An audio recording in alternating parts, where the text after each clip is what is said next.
Hello, everybody. Welcome. Today we have a very special guest.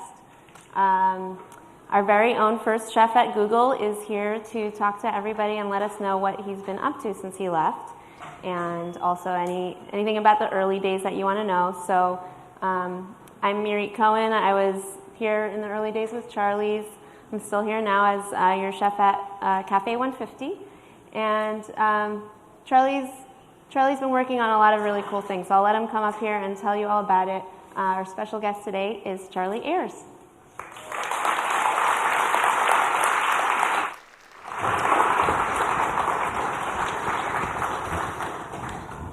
How's everyone doing today? It's good to see you all. So, we'll do a little back and forth interview and then have some questions. Does everybody have a lot of questions here? Yeah, raise your hand if you do. Okay, we can just keep talking for a while. Charlie, I think there's a mix of people here who know you from the early days and a bunch of people here who are newer and are just dying to know your story. So why don't you tell us a little bit about how things started and how you got here? Planet Earth or here at Google? Google had already tried out 24 chefs by the time I came around, and none of those chefs were really preparing the foods or meeting the needs of the Googlers at the time. They were just trying to stretch their culinary wings and say, look what I can do, look what you should eat. I did a little investigation and found out what they were really eating and wanting. So that was my plan of attack, was providing and answering their needs.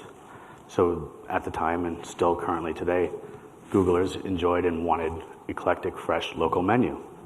They wanted foods that were exciting, foods that were compelling and made them want to stay here in the office and not go down the street. So it was pretty much my task from the very get-go, and that's how I've operated ever since. And how did your experience here at Google influence the way you are as a chef today, the way you cook? Were you different before Google or afterwards? I was different each time. Okay.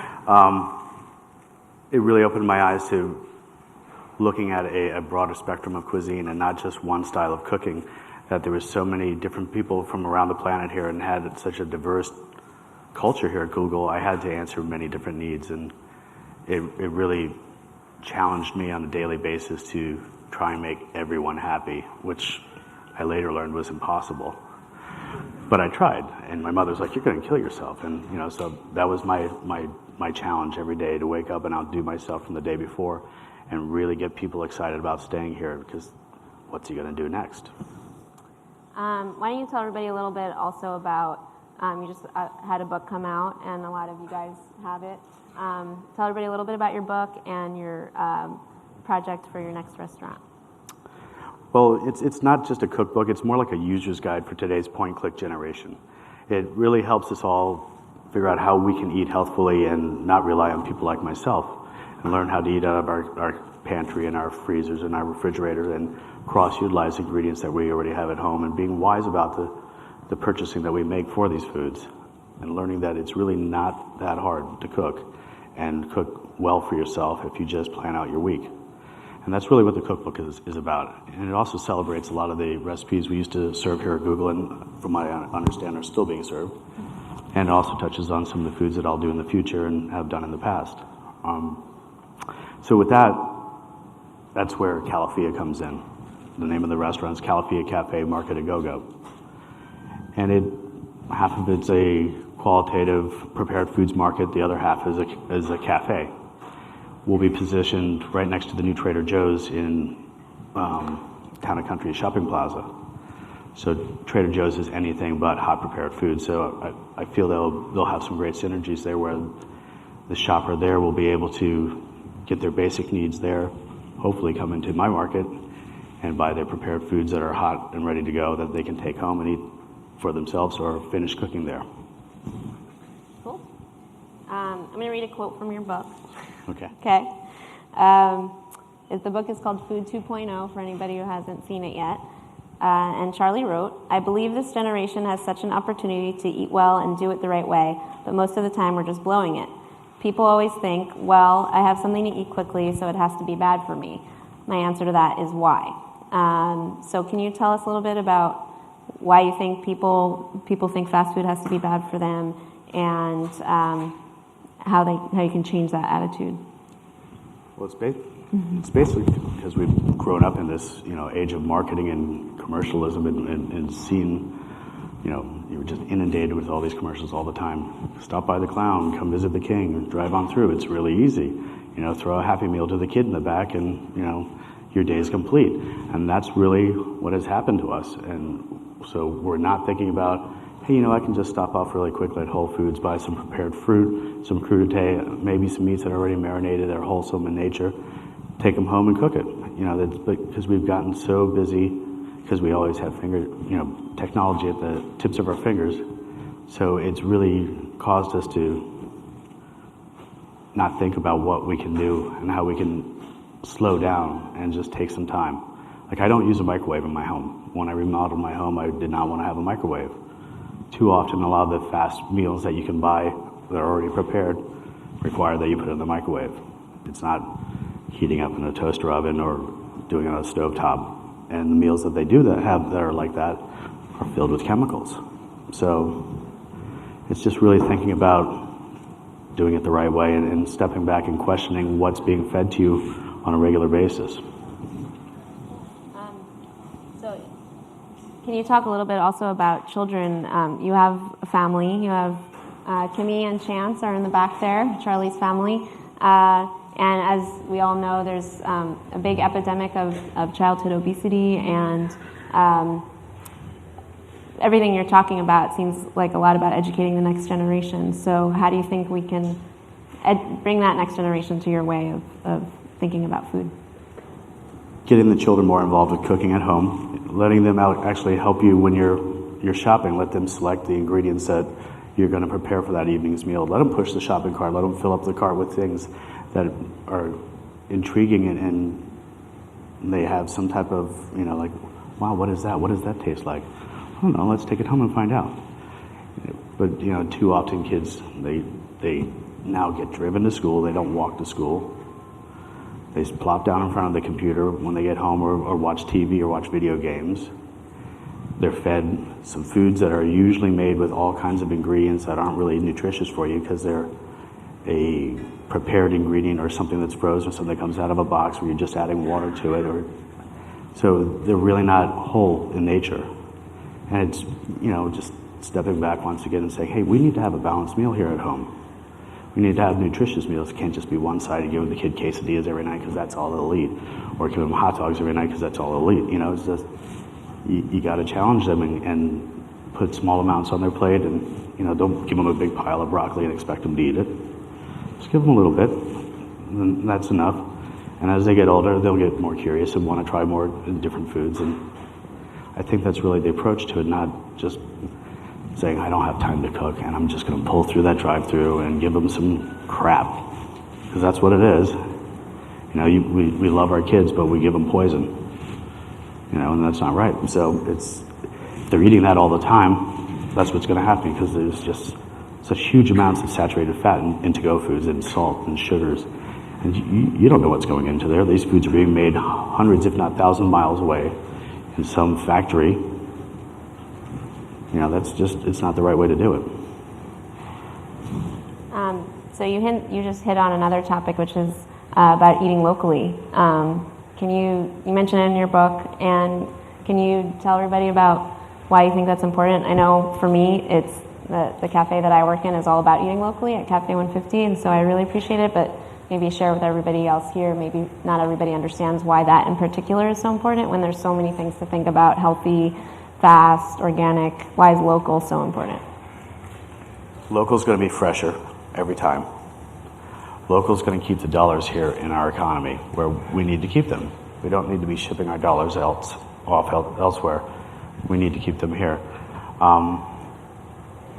Then the impact that it has on the earth. We're bringing something in from the other side of the planet that's out of season because we want it.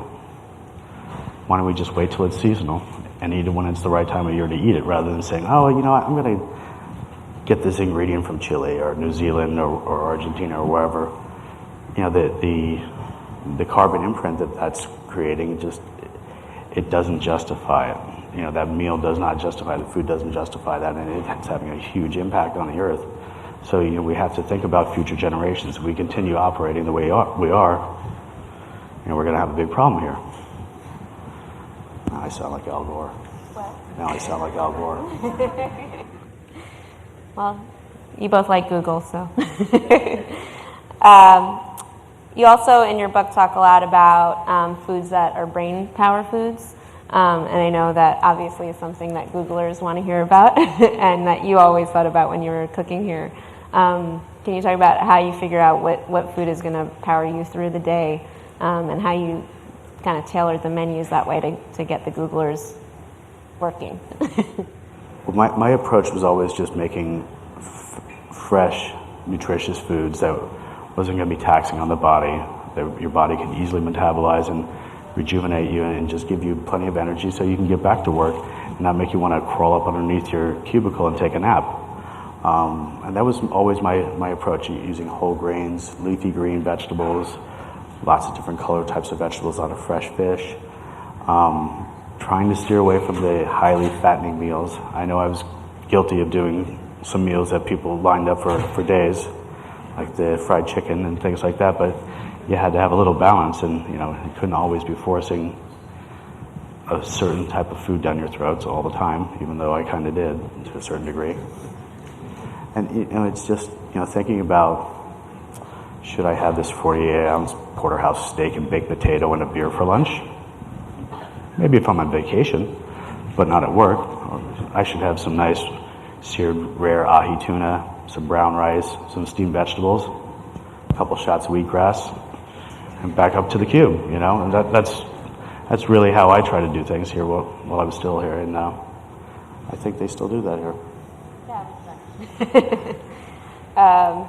So when we're all shopping and trying to cook like you say, and spend a little bit more time making our food, feeding our children, how do you recommend people go about shopping and looking at ingredient lists or asking questions from the people they're buying food from? Make relationships with vendors. Go to the farmers markets. Just get to know the people that are providing the food for you. You know, the farmers are the stewards of the earth for us. You know, they're here for us. They're providing foods for us. Don't look to those big factory farms to be providing the foods you need. You know, find the little guys. They're the ones that make it special, and they're going to provide that really special item that you're not going to get anywhere else, because they can't provide to the big houses. So they're always going to have something unique and out of the ordinary that you won't find anywhere else. And if you're always patronizing them and getting to know them and asking them questions and making them feel important, they're going to give you great deals. And they're always going to, maybe after that item comes off the scale, throw one more item in there, and you know, trying to give you incentive to want to come back and purchase from them. And you know, that's what it's about, is making relationships and long-lasting relationships. Okay, we're going to open up the floor to questions in a minute. So there's a couple microphones right there. Everybody please, by all means, step up. I know we haven't really gotten into the juicy tidbits that I'm sure everybody wants to hear about cooking here in the early days. So go on, ask what's on your mind. Charlie, do you have any juicy tidbits you want to get out there in the open before we start? I had a set of form before I left Google not to talk about those things. I'm wondering if you could talk a bit about when you didn't have like a real kitchen, but you were kind of in a trailer with a pirate flag on top. That was, I just got through telling a story about that to these people up in Toronto. You know, we were growing so quickly, and the food was very good, and it was free. So people were constantly inviting more and more business guests to come in, and it was getting out of hand. I had told Larry, I'm like, you guys are killing me. I need something else here. And he's like, well, what are you going to do about it? I'm like, what am I going to do about it? You know, it's my problem. So I found this company that rented a large 18-wheeler mobile kitchen, and we parked it outside of the 2400 Bayshore property. ran gas lines, electricity, and all that sort of stuff without permits or anything. The state had no idea we were doing anything like that. And I'm filling out all these forms all the time and putting my name on it, and I'm telling George Salam's like, my name's on these forms. No one else's. I'm going to open a restaurant in this area one day, and they're going to remember this. Just do it. Just get it done. So we did all kinds of stuff that really no one knew about for a long time. The Board of Health did not know we existed for the first 3.5 years. And by that time, we were doing probably, 1,200 meals a day. So we have the mobile kitchen activated, and it's working outside. There's like 10 guys in there cooking. Smoke's pouring out of it. The fire department's across the street, checking out one of the biotech firms, and sees the smoke pouring out of the trailer. They call for backup. Firemen come running in, they bust the door open, and there's like Madman Murray there turning steaks, and they're like, what are you doing? They're like, we're cooking, what are you doing? They're like, this place isn't on fire? No. And Murray brings the fire department inside the kitchen, and I'm like, well, why are these guys in here? I'm inside serving inside the cafe. And they're like, how long you been doing this? Why? How long you been doing this? I'm like, long enough. Does the Board of Health know you exist? No, do they?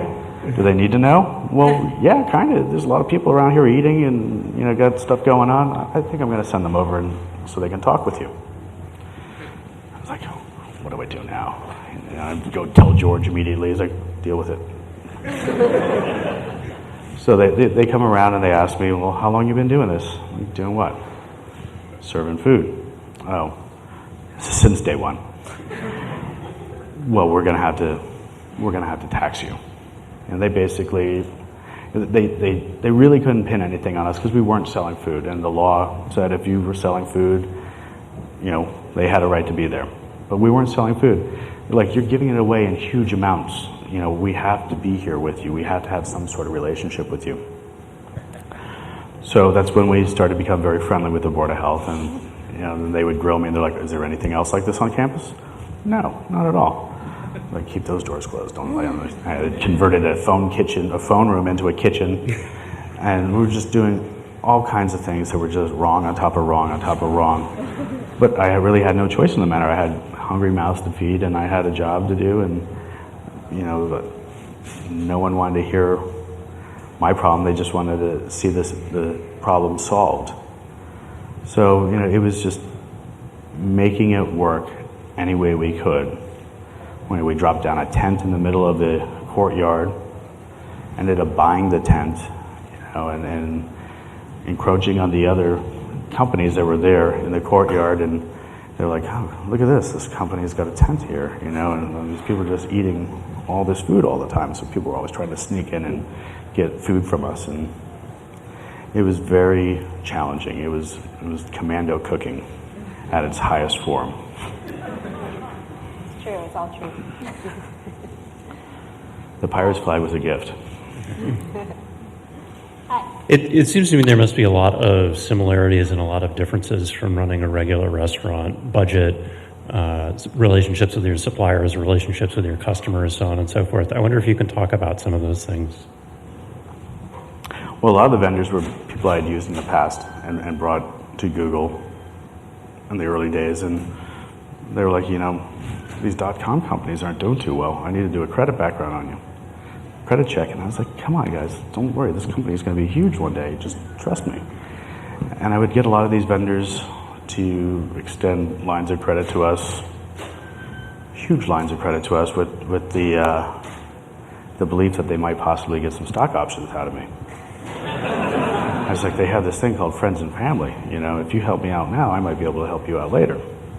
So I had all these guys stumbling over each other that wanted to help me out and provide product to us.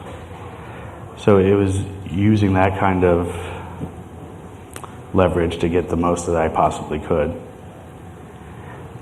Similarities in the restaurant, I never considered any of you to be customers. You were always guests because it was my house and I was inviting you in and I was preparing for you every day and I knew a little bit of something about each and every one of you. So it made it special where people knew that this guy knows what I like. And I could see maybe someone that had some severe food allergy or something that they didn't like that was on the menu 4 or 5 people down the line. So by the time they got up to me, I could provide something for them that really answered their needs and that made them feel, really special. So it comes down to service, and it comes down to hospitality, and taking care of the people that you work with on a daily basis. I used to always say the secret ingredient I used the most was the element of surprise and love. When I got up to ask a question, I actually did have a question, but it turned out to be the same question that the first gentleman asked about the early days. But since I'm here, I'll just take the time to thank you for. I joined Google when Google was about 500 people, and I just want to thank you for making my early days such a pleasure every single day. And earlier, before you got up to talk, I was telling Marit about a moment where I just sort of had an aha moment about food based on something that you had cooked, where for the first time I realized that a chef was sort of like a musician, where you could sort of orchestrate the tastes, and first you taste one taste and then another, and it was on purpose. And it was a startling moment for me to realize that. I just wanted to thank you for that. You really helped me to see food in a different way, so thank you. Thanks, Blake. Thank you, Blake.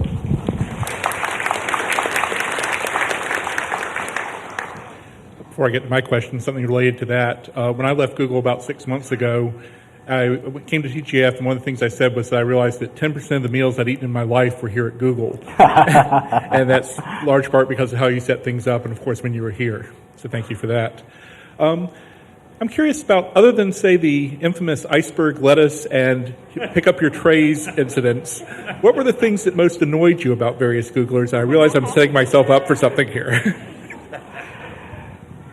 A lot of you didn't realize, but it was a big experiment for me, and you guys were my lab rats. And it's like some days foods didn't move. I'm like asking Jim, why didn't that move? What was wrong with it? He's like, I don't know, maybe it was the platter. He didn't want to hear my thing. He had enough work to do. I was like, maybe it was the platter. Put it on a different type of serving vessel the next day. Sure enough, it disappeared, and it would go. But we felt like fish in a bowl, and y'all were looking at us while we were actually watching you guys and watching how you behaved and how you ate. And it gave us a really great opportunity to learn the culture here in the company and how people reacted to the foods that we were making, or didn't react to the foods we were making. So it really helped us in a lot of ways. The things that would drive us crazy is like stopping at a doorway to have a conversation.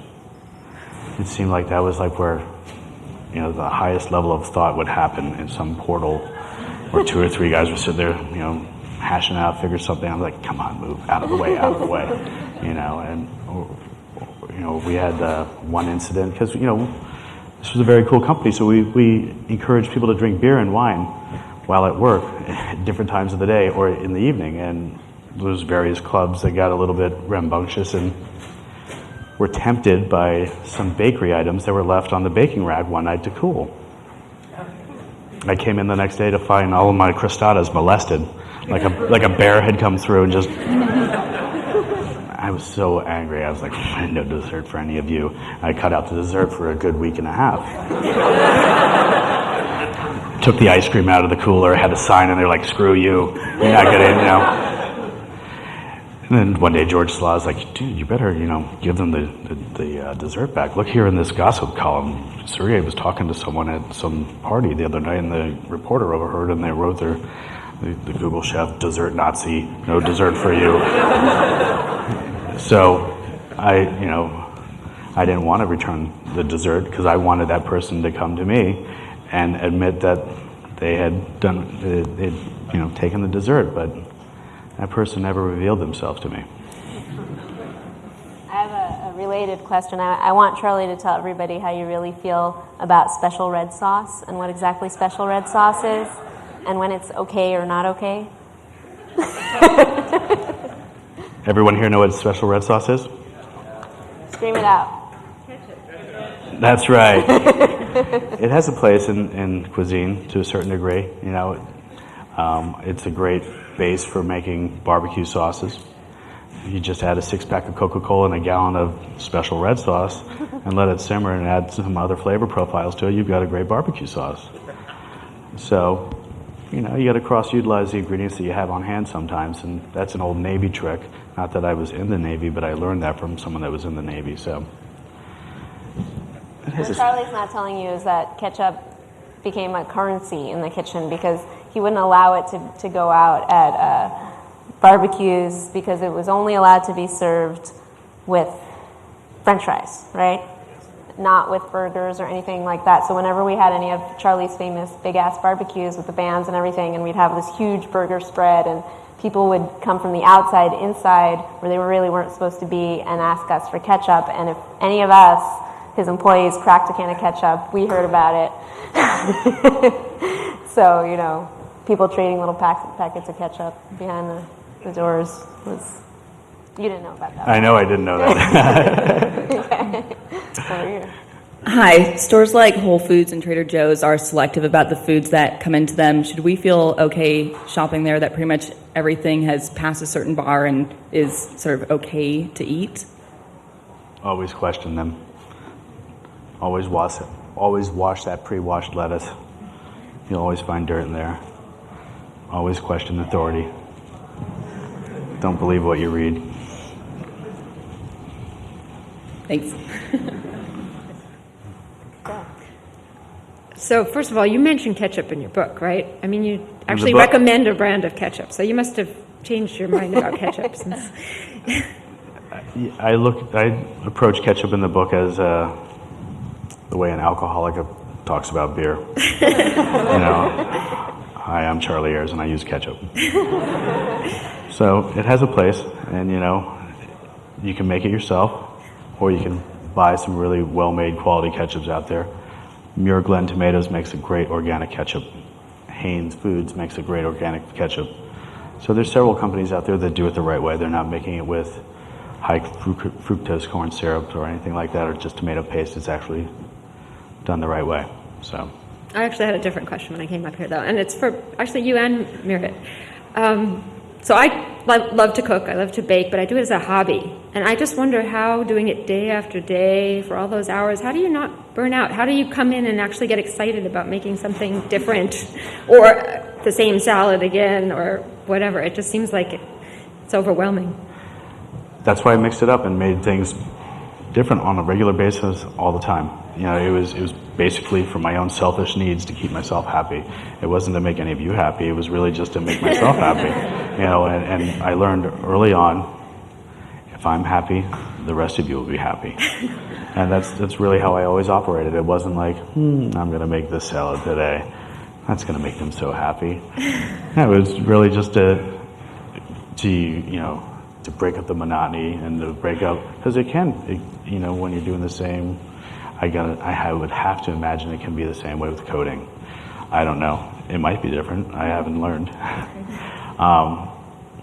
But it's just challenging yourself, making things different, and shaking it up. There's a lot of recipes in this book that are based on classic cuisine, but with a different, contemporary twist. Like the seitan Wellington is in there, tofu niçoise. So it was just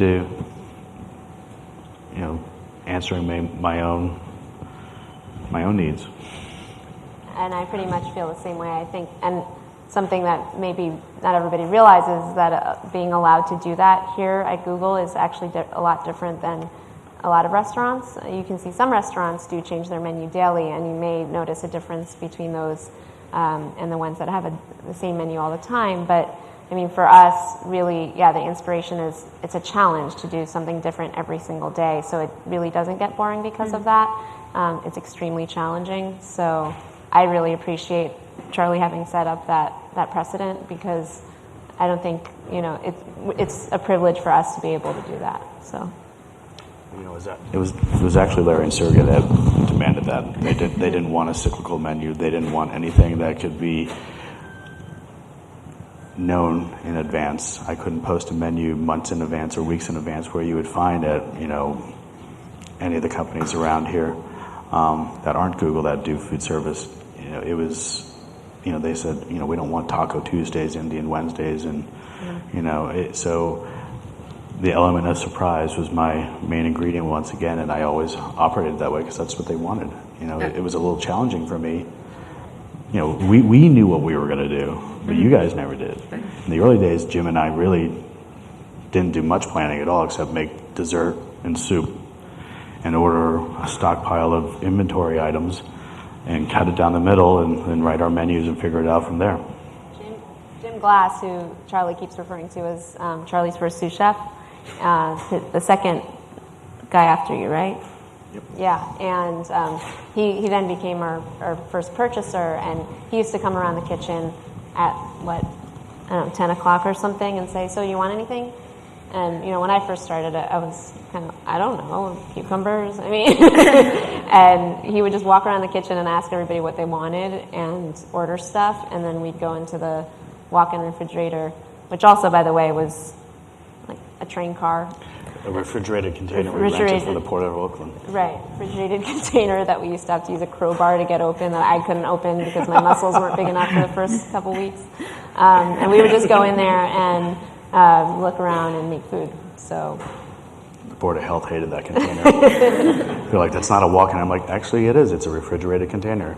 Like, it's meant for inventory items, not prepared foods. So we really strong-armed the Board of Health very, very hard and just know what, you couldn't do that in a restaurant where the Board of Health was there, they were there, and you had to deal with it. Here they would call, like, we'd yell it in the kitchen, keep them in the lobby for an hour and a half, and invite them on in. I'm like, leave the screens on one of the walk-ins dirty. I need them to write up something. And they're walking around, they're like, this is like Livermore Labs, it's so sanitary in here, there's nothing we can write you up about. So there's a whole bunch of food that, the first time I ever tried alligator, for instance, it came out of that trailer over there, and ostrich. I'm curious, is there stuff that's really exotic that didn't appear on the labels that you fed me? Yeah, there was. And is there something that you, at the end of the day, said, I can't believe they ate that? Yeah, there was things that we did that, it had to go. We need to move it out. Like the Midas Well gumbo that we'd have during the Mardi Gras days early on, It's like, this is gamey chicken.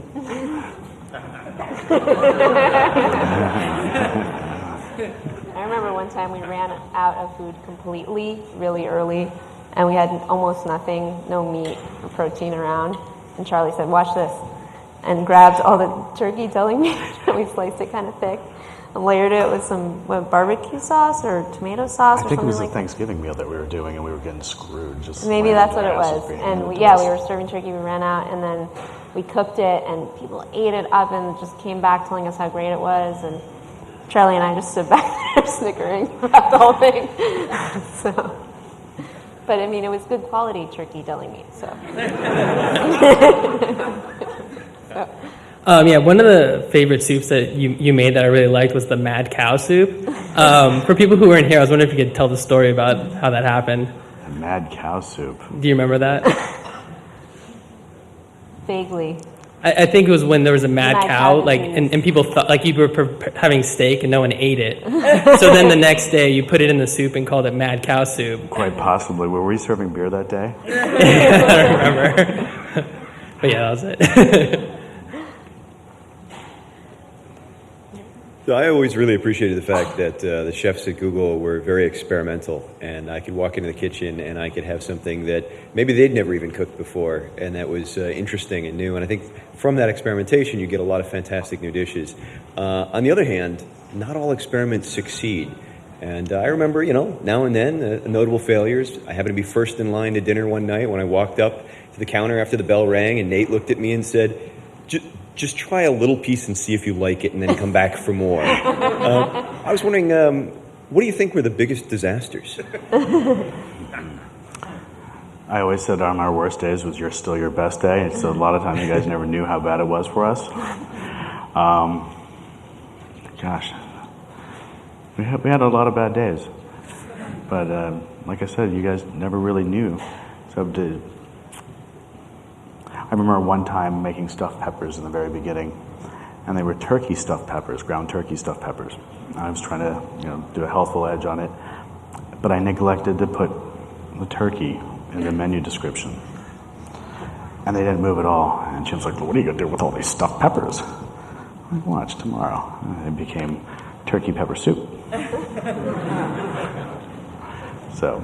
I think a lot of the disasters were less of, we would never have served anything that was truly a disaster, that in terms of it not being edible or being really horrible. It was more the disasters of running out of things, not being able to keep up with the demand. As we grew, I mean, we were in that tiny little first building way, way, way beyond our capacity, and would have lines, and we set up like Charlie said, we had a tent, we had a station in the middle of the tiny cafe, and I think we were just talking about this earlier, probably the craziest day, and say this word to any of the chefs from the early days, and you'll see the hair rise on their arms, and the word is latkes, because one of the first Hanukkahs when we decided to make latkes for everybody, all over 1,000 at least at that point people, and we ran out in half an hour. And the trailer was where the latkes were being made, so none of you guys actually saw it because the trailer was outside behind the actual service area, and everybody was screaming, latkes, latkes, I need latkes, and Charlie kept running back and screaming, and we were just it's like post-traumatic stress syndrome when we think about it today. So, but I mean, was that really a disaster? I don't know. I made the mistake of closing the other cafes that day. It's fine. Just things that, all right. Charlie. Larry. Everyone's like so loud out here. It's great to see you again. You too. And first of all, I think any of the ski trip gossip should be off limits. What do you want to know about the ski trips? Nothing. And I can confirm on the dessert it was not me. Although I did enjoy baking the non-magical brownies that time. That was fun.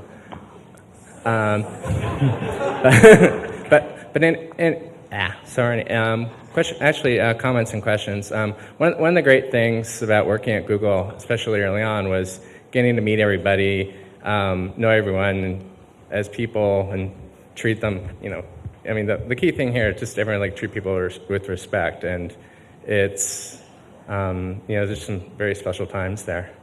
One thing that surprised me about cooking, sort of on an industrial scale, was how far in advance some of the things were prepped. You have this notion of, everything is made fresh that day, and or also in terms of the equipment. You go to these stores and you have diamond-plated neodymium technology, all these wonderful things, and you go into the kitchen, you're like, bang, bang, just regular pots. And I was just sort of wondering, in terms of sort of kitchen cooking versus personal cooking, how does that differ? And what's sort of the differences, and how can one take one from the other, or vice versa? Depends on how big your family is. So, a lot of the lengthy preparation we had to do because we didn't have adequate facility or space to do it the right way. So I'm not saying that's the wrong way to do it, but it's common in the industry. You go to any large hotel, convention center, Disneyland, they're prepping hours, days in advance to meet the needs of the patrons and the guests.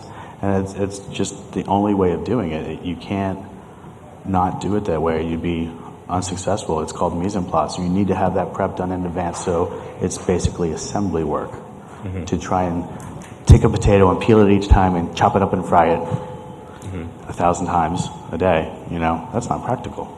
So you really need to map it out the right way in order to be successful. And it's the same way at home. If you have a large family or family of 2 or 4, you need to look at how can I achieve my goal and have the most nutritious meal in a reasonable amount of time. So maybe you cut some corners and you buy some vegetables that are already prepared and vacuum sealed, rather than buying vegetables that are in their entirety, bringing them home, washing them, prepping them, cooking them. So that's going to shave I used to always say, minutes turn into hours, hours turn into days, days turn into weeks. And that's how it is here. And you need to really quantify it that way if you want to be successful. Thank you. Okay, we're running out of time. I want to thank Charlie for coming to visit us today. I will make one brief announcement. If any of you want to continue this conversation about food, healthy cooking, and sustainability, we're going to be having a big event here at Google hosted by the culinary team called Doofapalooza. We had one last year. We're doing it again to support a new kids TV show about food called Doof, Food Backwards. It's July 12th. I'm hoping that Charlie will join us. I think I've nearly convinced him, so hopefully you can hound him there if you haven't caught him today to sign your cookbook. Please mark your calendars and spread the word. And Charlie will be around for a little bit, and we have TJF coming up. Thank you, everybody, so much for coming and welcoming Charlie here. Okay.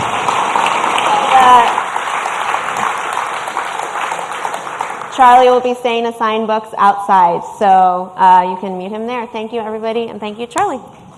And you can buy books at Kepler's tonight at the book signing, or Sunday up at the Passage Bookstore at the Perry Building. Thank you.